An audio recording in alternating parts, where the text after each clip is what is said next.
예, 우리 옆에 성교사를 사랑합니다. 축복합니다. 말씀의 제목을 읽어봅시다. 시작. 예, 우리와 세운 언약이다.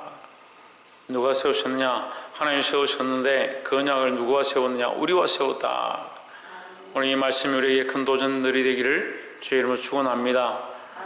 5장 1절에 모세가 온 이스라엘을 불러 그들에게 이르되 이스라엘아, 오늘 내가 너희에게 말하는 규례와 법도를 듣고 그것을 배우며 지켜 행하라.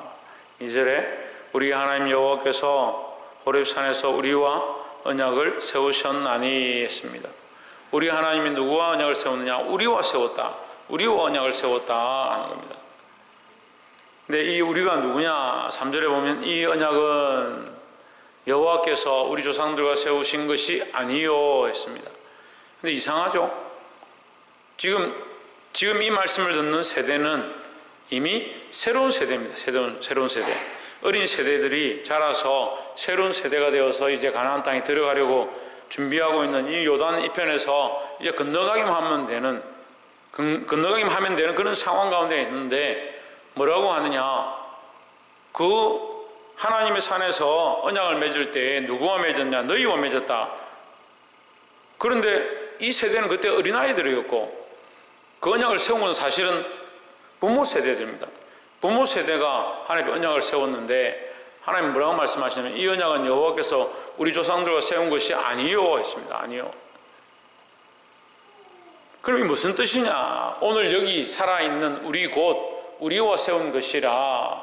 그럼 그 언약을 세울 때 부모 세대, 앞전 세대와 언약을 세웠는데 지금 말씀은 누구에게 말하냐면 이 어린 세대가 자라나서 그 세대를 향해서 말씀하시는데 오늘 여기 살아있는 너희와 세웠다. 하나님 왜 거짓말 하시지? 하나님 왜 틀린 말을 하시지? 이렇게 생각할 수 있습니다. 그런데 언약은 한 사람이 죽으면 그 언약이 필요가 없어집니다. 언약 자체가 성립이 안 되는 겁니다. 우리가 언약을 계약을 할 때에 갑과 을을 정하는데 한 사람이 죽으면 그 서류 자체가 필요가 없어지는 겁니다. 이거 하나님 앞에 언약을 세운 세대는 하나님 앞에 불법을 행함으로 광야에서 다 멸절하고 소멸하고 없어졌다. 그러니까 그들과의 언약은 이미 사라졌다라는 거죠. 그런데 그 언약이 어디에 남아있냐? 이제 너희에게 남아있다 이 말이에요. 왜 그 언약이 남아있습니까? 하나님은 너희를 인도하셔서 가나안 땅을 주기 원하고 너희 조상과 약속했던 그것들을 너희에게 주기 원하니까 이 언약의 효력이 누구에게 있다? 너희에게 있다는 겁니다. 우리가 이 말씀을 통해서 알아야 될 게 뭐냐? 하나님은 죽은 자의 하나님이 아니라 산 자의 하나님이다 하는 겁니다. 그러니까 죽은 자들은 지금 이 율법을 지킬 수도 없고 하나님의 음성을 들을 수도 없고 하나님 명령하신 대로 살 수도 없습니다. 그러니까 지금 누구에게 중요하냐? 우리에게 중요한 겁니다. 우리가 이 말씀을 듣고 우리가 오늘날 하나님의 이 말씀을 듣고 하나님 말씀대로 사는 게 중요한 거지. 지나간 세대들이 이렇게 살았네, 저렇게 믿음으로 행했네. 물론 우리가 본받으면 좋죠. 하지만 그것이 중요한 것이 아니라 뭐가 중요하냐? 뭐가 중요하다? 내가 하나님의 말씀대로 사느냐? 내가 하나님과 영적 관계가 있느냐? 내가 하나님의 백성으로서 깨닫고 있는가? 은혜를 받고 있는가? 하나님의 인도함을 받고 있는가? 이 언약의 백성인가? 그것이 중요하다는 거죠. 하나님께서 아무리 좋은 말씀들 주시고 아무리 좋은 축복의 길들을 허락하셔도 우리가 그 약속을 지키지 않으면 소용이 없다라는 겁니다. 그래서 우리가 첫 번째 알아야 될 것은 이 약속은 산자와 세우셨다. 오늘날 우리와 세우셨다. 그래서 이 십계명인데 오늘 이 말씀의 이제 주요 내용들이 십계명인데 7절부터 나 외에는 위하는 신들을 내게 있게 말지니라. 8절에 너는 자기를 위하여 새긴 우상을 만들지 말고 이 뭡니까? 십계명 얘기하는 거죠. 십계명을 얘기하는데 이 계명이 오늘 누구에게 관련이 있느냐? 오늘 살아있어서 하나님 앞에 서 있는 너희와 관련이 있는 것이지 죽은 자들에게 무슨 소용이 있느냐 이렇게 얘기하는 거예요. 우리가 말씀 앞에 늘 서야 하고 하나님 앞에 믿음으로 똑바로 서야 된다는 겁니다.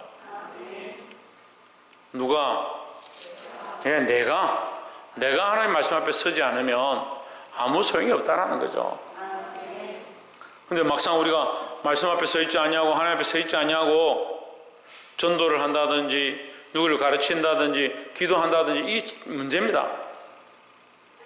하나님과의 관계가 안 되는데 기도에 힘쓰는 사람들이 있습니다. 뭐가 돼야 되냐?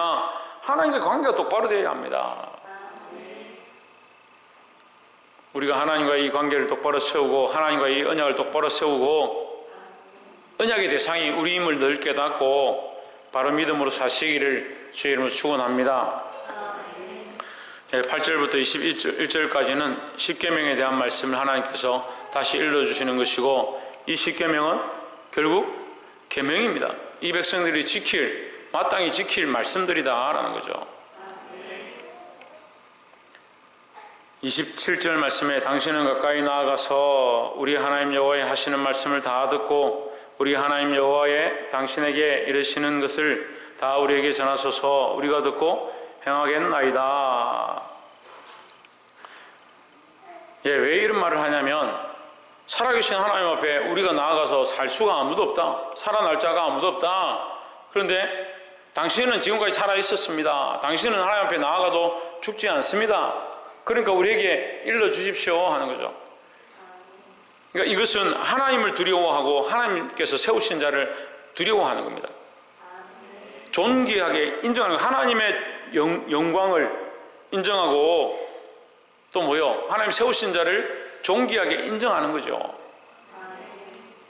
24절에 말하되 우리 하나님 여호와께서 그 영광과 위엄을 우리에게 보이심에 불 가운데서 나오는 음성을 우리가 들었고 하나님이 사람과 말씀하시되 그 사람이 생존하는 것을 오늘날 우리가 보았나이다 했습니다.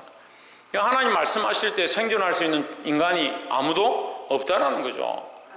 아무도 존재할 수 있고 할 수 없고 살아날 수 없는 것 가운데 당신이 살아났다 이것을 인정합니다. 이것은 같이 인정하는 겁니다. 뭘 인정하느냐? 하나님의 높고 두려움을 인정하고 하나님 세우신 자의 존귀함을 함께 인정하는 겁니다.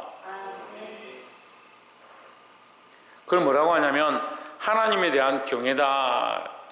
그 하나님을 두려워하고 하나님의 살아계신 것을 무서워할 줄 알아야 되는데 우리 인생들이 자꾸 인생을 살다 보면 인생에서 뭘 잊어버리냐? 자기는 절대 안 잊어버립니다. 뭘 잊어버리냐? 하나님 살아계심을 잊어버립니다. 하나님 살아계심을 잊어버리니까 하나님에 대한 두려움이 없어지는 거예요. 그래서 자기 마음대로 하나님은 사랑의 하나님이니까 내가 이렇게 잘못한 것도 덮어줄 거고 이 문제도 잘 넘어갈 거고 이렇게 하고 있는 것도 괜찮을 거야.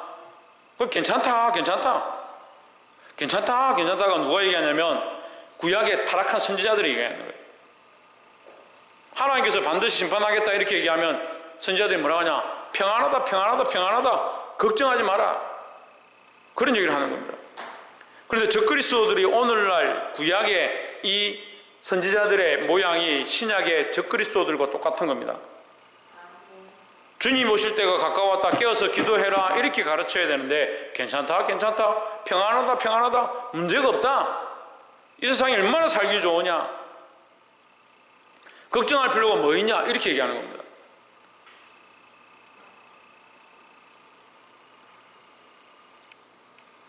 근데 문제는 믿는 자들이 거기에 현혹되는 거예요. 하나님의 음성을 듣고 하나님을 두려워하고 주의 종으로부터 흘러나오는 말씀을 똑바로 먹어야 되는데 자꾸 세상이 미혹되는 겁니다. 29절에 다만 그들이 항상 이 같은 마음을 품어 나를 경외하며 나의 모든 명령을 지켜서 그들과 그 자손이 영원히 복받기를 원하노라 했습니다.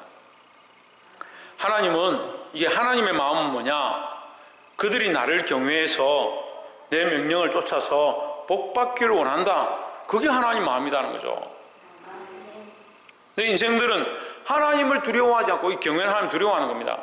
하나님 두려워하지 않고 복음 받고 싶고 이 땅에서 잘 되면 좋겠고 그렇게 생각하죠.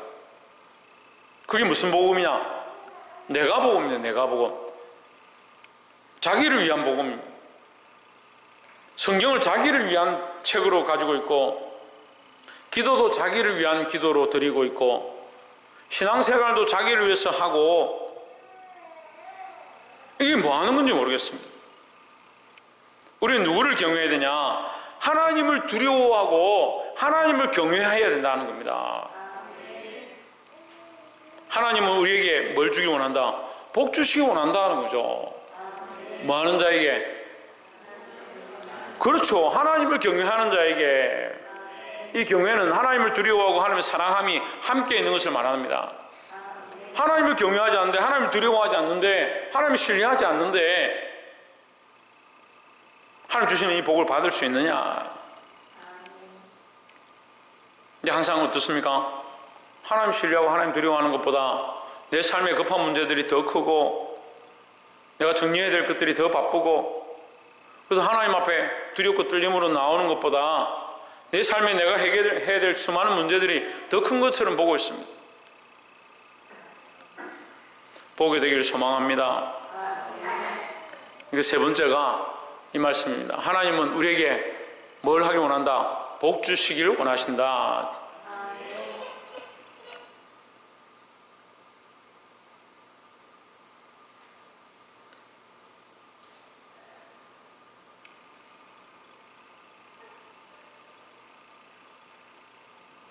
제일에 뭐하냐?